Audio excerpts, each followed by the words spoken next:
தண்ணீர் பீச்சு என்பது யார் வேணாலும் எடுக்கலாம். அதுக்கு எம்பெருமானுடைய அருள் மட்டுமே போதும். எங்கள் அம்மா வந்து நான் வந்து தண்ணி பீச்சு எடுக்கணும்னு நினச்சிருந்தாங்க. என்னுடைய அம்மா வந்து இப்போ தெய்வமாக இருக்காங்க. அவங்களுடைய அருளால் தான் நான் இப்போ வந்து இது எல்லாமே. அப்போ வந்து அவங்க ஒரு பெரியவர்கிட்ட சொல்லி அந்த பெரியவருடைய அருளால் தான் நான் முதல்ல எடுத்தேன். அதுக்கப்புறம் எனக்கு முழுமையான வழிமுறைகளை சொன்னது நம்ம வீர அழகர் கோவிலுடைய பட்டர் கோவி மாதவன், என்னுடைய குரு. அவர் தான் எனக்கு வந்து எல்லா வழிமுறையும் சொல்லி கொடுத்து இப்போ நான் இன்றளவுக்கு வந்து நான் இப்போ ஒரு இருக்கேன்.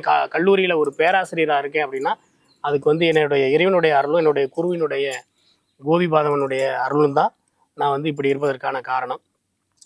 அதனால் யார் வேணாலும் தண்ணி பீச்சு எடுக்கலாம். அதை நம்மளுக்கு ஒரு பெரியவங்களை முன் உதாரணமாக வைத்து நம்ம செய்யணும். ஏன்னா அந்த வழிமுறைகளை அவங்க சொல்லி கொடுத்து அவங்க நம்ம ஒன்றும் இல்லை, ஒரு நம்ம பாடல் பாடுறோம் அப்படின்னாவே அதுக்கு நம்ம ஒருத்தட்ட வந்து ஒரு விஷயத்தை கற்றுக்கணும், தீட்சி வாங்கணும்னு சொல்லுவாங்கள்ல. அதுபோல் அவர்கிட்ட வந்து நம்ம அருள் பெற்று அதை வந்து யார் வேணாலும் செய்யணும். இவர் தான் செய்யணுன்றது கிடையாது. நம்ம இந்து மதம் இல்லை, எந்த மதத்தை சார்ந்தவர் வேணாலும் தண்ணீர் பீச்சு அடிக்கலாம். அந்த எம்பெருமான் அழகுமலை கண்ணன் 18ஆம் படி கருப்பண்ண சாமியினுடைய அருள் இருந்தாலே போதுமான ஒன்று. அந்த விஷ்ணு கையில சக்கரம், இந்த விஷ்ணு கையில கேமரா.